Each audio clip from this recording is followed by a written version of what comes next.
Mi Casa es Su Casa, and I'm your humble host, Niko House. So today, we will actually be doing a live reaction of the most recent smear piece about Bernie Sanders from the New York Times. Now, if you don't know how the live reaction, or my live reaction videos go, I should say, I take a piece of information that someone sends me, a DM, a recent update, a recent video, an article, whatever, and I actually will do a live reaction to it. In other words, they tell me I just got a basic premise and basic understanding of what the article is about, although I do not know the details of the article. I never read it, but I react to it live here on YouTube. And by the way, if you are a patron or if you want to actually get live reactions to things that you send me, in other words, if you send something to my DM, I may or may not have time to respond to it. However, if you become a patron and you donate at least $5, I will react to the video that you, or the article, or the conversation, or the tweet, or the Facebook status, whatever. I will react however you want me to live here on YouTube. So, in case you want to know how to get your videos or your comments heard, or somebody else, maybe you want me to, you saw something that you believe is of significance, you want me to react to it, that's the way to do it, and have it guaranteed that I will absolutely get to it. Donate at least $5 on Patreon, and I will react to your information. Now, as long as it's not inflammatory or insane, right? Okay, let's keep it in perspective. So with that being said, people, I want to go ahead and get to this article. So the New York Times, they have decided Bernie Sanders is no longer the front runner. Brings campaign home to Vermont.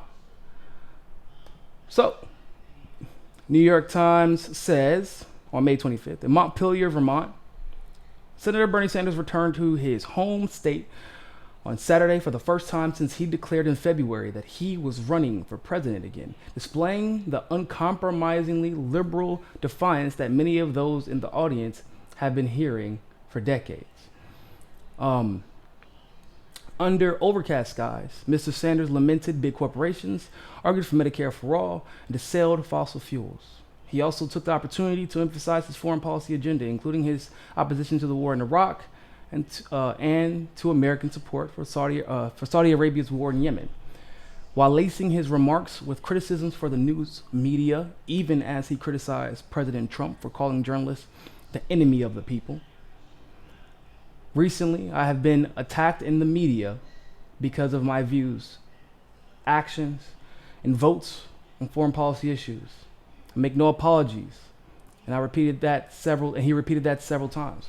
Now, I will say this: there are a couple of things that he does need to apologize for. He needs to apologize for Kosovo. He needs to apologize for voting to bomb Gaza on behalf of Israel.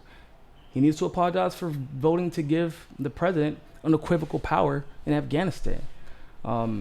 Because that's basically what they did. They allowed the president to do whatever the hell they wanted to. I would still like to hear an apology on criminal justice reform.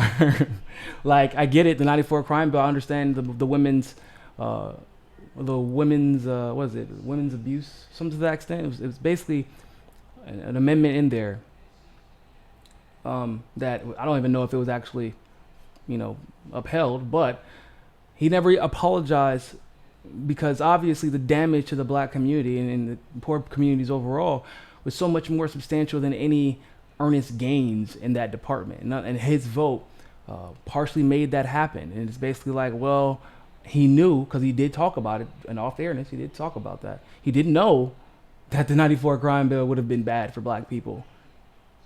And he voted for it anyway. Instead of saying, I want this amendment about women to be passed, even if we have to reintroduce it in another piece of legislation. However, I cannot in good conscience vote for this legislation. So I would like to see apologies for that. But other than that, voting against Iraq is a great thing. Not supporting the war in Iran and criticizing the Trump administration for trying to send us into Iran is a great thing. Voting against the war in Yemen is a great thing. He has nothing to apologize for. The article goes on to say, in recent days, news outlets, including the New York Times, talking about itself. It's not weird at all. And the Washington Post have published reports about Mr. Sanders' foreign policy record in the 1980s when he was mayor of Burlington, Vermont. Interesting. CIA's, verified propaganda machine and CIA's unofficial propaganda machine. Well, if they said it about Bernie Sanders, it's probably true because they've never, ever, ever lied or smeared or maligned Bernie Sanders. Not even in 2016 when all they did was lie, smear, and malign Bernie Sanders. But that's cool, whatever. If they said it, then it must be true. Let's continue. He said, now this included trips to Nicaragua in the support of the Sandinista government, as well as to the Soviet Union. Oh my God, Bernie Sanders was a well-traveled mayor. Well, hot damn Bojangles. He must be Stalin's cousin. In actuality, probably a second cousin even. We don't know that for sure. Have you disproved it? Okay. But though people on stage before him listed his accomplishments in Vermont, he did not, preferring instead to stick largely to his typical rally script. If his stop in Vermont's tiny capital was to be a homecoming, it also served as something of a reset for his campaign. What? Oh my God! Let's see what happens here, folks. For months, I don't even know how you lead to that. How does that even build up to this must be a reset for his campaign?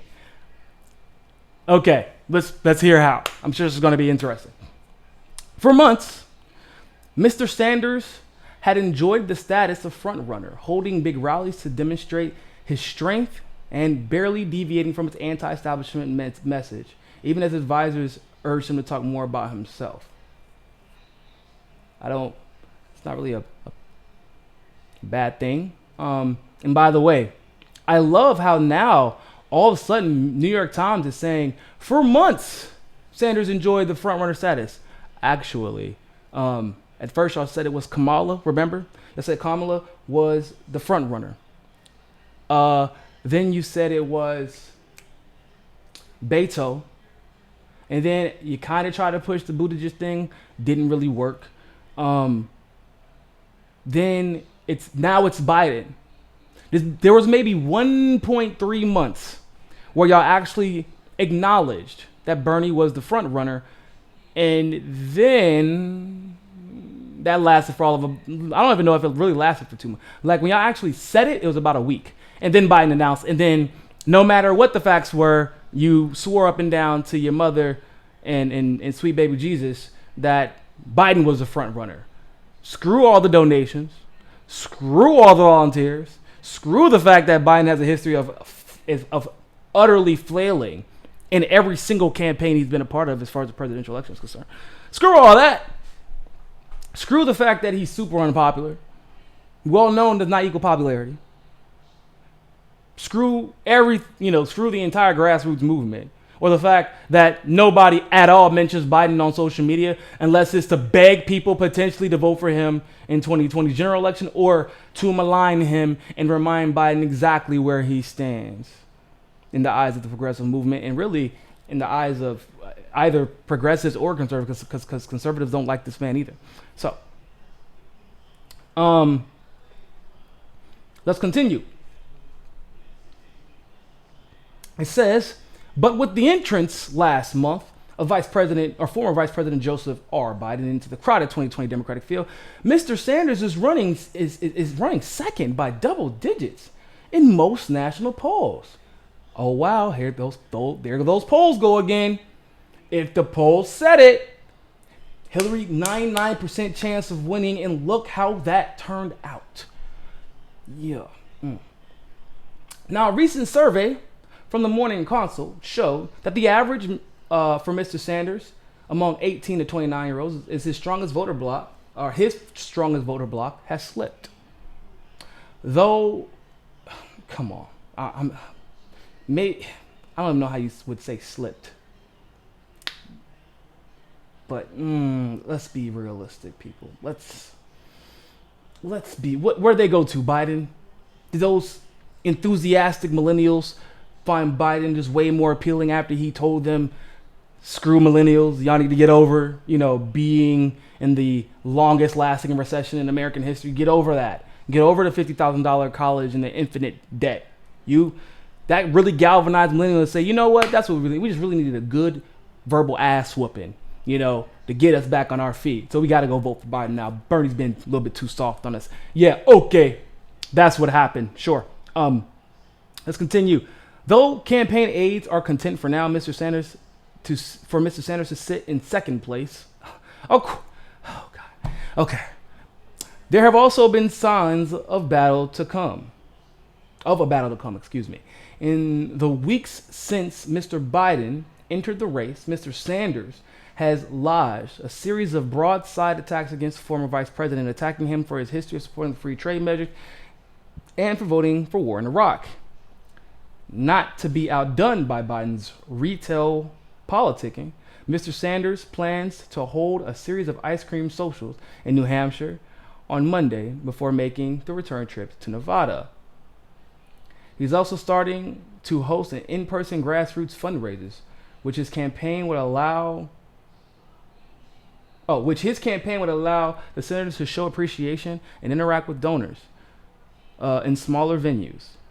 Ticket prices will be tiered according to the political campaign, with the first tier starting at $27, and the events will be open to news media. Mr. Sanders' appearance before enthusiastic supporters who packed the vast lawn on front of the state house was marked by an enduring pride in Vermont, though he hit many of his usual themes. We all know about this. Maybe we run in 2020 on a message that says Cherry Garcia in every freezer, he said, and a nod to Ben and Jerry's ice cream founded in Vermont, which was supplied freely at the rally.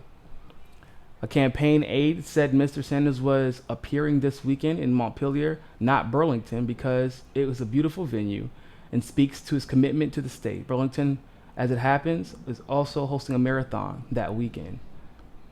There is some debate over how effective Mr. Sanders has been as a Vermont official. There's no debate. There is literally no debate. Where do they get this stuff from? Why did you just dedicate this paragraph to try and pretend that Bernie Sanders is like the best mayor in Burlington's history? Are you fucking kidding me? They have 99% renewable energy resources. They took a bus of women to Canada to get medication and made a long-term deal that the women could get medication permanently. Where is the debate to be had? What the fuck? There's no debate. Only you're debating with yourself at this point. You're just debating with yourself. There's nobody who believes that there's any debate about who the best mayor in Burlington's history actually was. It's always been Bernie. So, anyway, let's continue. As Burlington's mayor, he at times faced criticism for focusing too much on foreign policy. Yeah, because at the time Bernie was Burlington's mayor, Bernie would have preferred, like much of the nation, to not engage in a battle with Russia that would have probably ended in nuclear holocaust. And I'm pretty sure if his constituents are vaporized, it would be very difficult for him to win his re-election. Maybe that's why he's a little bit concerned. Because nobody else wanted to focus on it, if you all recall. Nobody else wanted to focus on it, but that was by design. Because, well, to focus on foreign policy would not mean only that you were focused on the foreign countries, but your country as well, which would also mean that you expose members of this country's government that tries to manufacture consent for war constantly and regularly. So maybe that's why Bernie decided it was important as a mayor to focus on foreign policy. Once again, cannot win re-election if your constituency is vaporized. So, good on Bernie. I'm glad you focus on foreign policy. But he also successfully turned the shores of Lake Champlain, much of which had been industrial wasteland, into a bustling, accessible waterfront. An accomplishment his campaign highlighted in a video about his mayoralty that it released on Friday. Among Vermonters, Mr. Sanders still engenders a strong sense of loyalty, and his presence in the state Saturday for many was a welcome sight. Okay, so you said there's some debate over how effective Mr. Sanders has been as a Vermont official. You actually didn't list anything about how effective he was. You didn't list anything about how effective. Like, you said there were some people who feel like he talked about foreign policy too much, but then he turned the wasteland into a booming economic accomplishment. So clearly the debate is long and ongoing and continuing. Because those are two different, because that's definitely debate on his efficaciousness. Oh my God.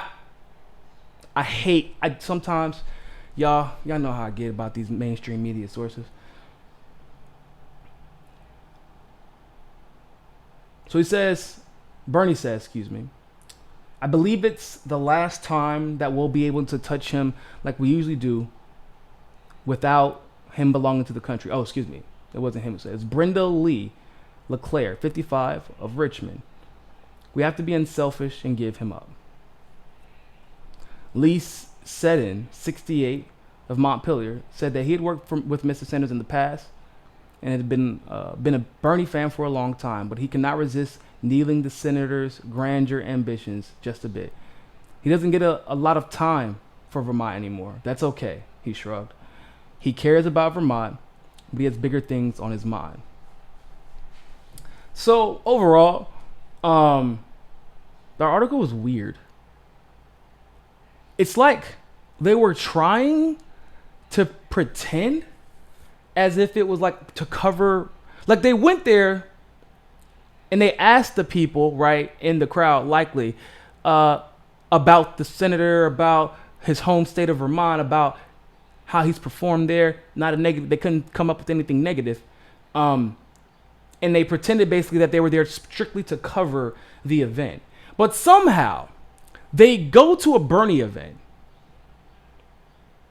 Then there's the story that they take away from a Bernie event is somehow it's a reset. It's a camp like Beto. Yeah, because I wonder if Beto has more money than the entire Democratic Party and all of its fundraising arms combined. And maybe is that why Beto is resetting too? Because he has that much money. He just felt like, you know what? Money, cash, reset. We got so much money, we're just gonna reset and get all the money again. Money, because he's just throwing it, right? Beto just has so much money. He said, we're gonna restart. No, Beto had to relaunch his campaign because he's trash. And he was exactly as whack and had exactly as few supporters I said he did when I first did the initial video clowning him. So, yeah, pretty sure Bernie is not restarting his campaign, just like I am absolutely positive Bernie is not second to Joe Biden. In nobody's world is Bernie Sanders second to Joe Biden. There is no way you're going to convince me a man who's raised 16 million plus. There's no way. He's raised $16 million with over 1 million different individual donors and has millions of volunteers. You are kidding yourself if you believe that Bernie Sanders is not the front runner. Once again, and you all know, I've endorsed Tulsi. I'm a Tulsi supporter, and I am not also an idiot. The writing is literally on the wall, in the donations, in the volunteer signups, on social media. Bernie is by far the front runner, and it's not even close right now. Maybe things will get closer by the time the debates come, or during the debates, or after the debates. But at this very moment, for this New York Times article to make an attempt to frame Bernie returning back to Vermont for a rally around him trying to reset his campaign because he's in quote unquote second place, it's ludicrous. There is no metric that can be shown, no quantitative metric that can be shown that Biden is somehow the front runner, unequivocally so. And there's no metric that should show that he should unequivocally be declared the front runner without caveat. The only caveat, there should be multiple caveats, but the caveat that there should be is, yeah, Biden's the front runner. That's only according to polls. Only. Because when it comes to literally anything else, social media engagement, fundraising, volunteer signups, general engagement and excitement, he is not the front runner of a damn thing. It's honestly, it's almost as if they're trying to engineer. Like it's what remember they tried to do the same thing with Hillary. Biden is the front runner. Well, why? Or Hillary's the front runner. Well, why? She has more name recognition. That's why she's the front runner. No, that's not how that goes. Well, Hillary can't even fill a room with 200 people. Bernie fills a room with 2,000 in the overflow after he fills an initial room with 15,000 people. But Hillary has more name recognition. No, that's not how this works. The name recognition thing only goes so far when the metrics don't add up. Okay? But they're going to keep pitching the bull. Same thing. I don't know if I've seen a room with 200 people for Biden. But the difference is, in this particular election, Bernie is not only filling more rooms, is talking to way more people. His political his online engagement is insane. But on top of all that, he is outraising everybody. And it seems like damn near without even trying. He sends out an email, money. Sends out a tweet, money. Shows up in the building, money. Leaves the building, money. Winks, money. Wakes up, money. Goes to sleep, money. This man can literally do no wrong, even in the few instances this election he actually has done wrong. That probably means he's the front runner. So it's very disingenuous for New York Trump to portray him based off of no legitimate evidence as anything but the front runner. There's nothing that supports that. I believe he went back to Vermont because he appreciates his hometown, and they have not been getting a lot of Bernie. Or not, well, I know that Vermont is not his hometown, I know that Montpelier is not his hometown, but he knows a lot of Burlington people will be there, and he appreciates his home state. He appreciates the state that continues to elect him. And he understands that he has not been able to give enough time to them.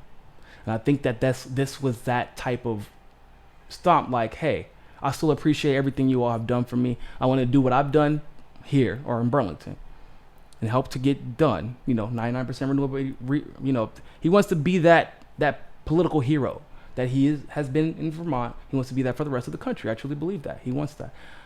And that's why he went back to say, hey, I know I haven't been home, but I'm handling business. And that's literally what it was. It's that easy. So, love to know what you think about that live reaction. Like I said, if you want to have a live reaction from a story that you send me, you can either DM it to me and I can try to get to it when I can. But if you become a patron on Patreon of at least $5, if you send me a story on Patreon, I will get, as long as it's not anything insane, and you all know what I mean, I will get to it. I will do a live reaction to it if you send me a story and become a Patreon for $5 for at least $5. With that being said, people, thank you all so much for tuning into that live stream segment of Mikasa Sukasa. And remember, more than anything else, find your balance. Peace.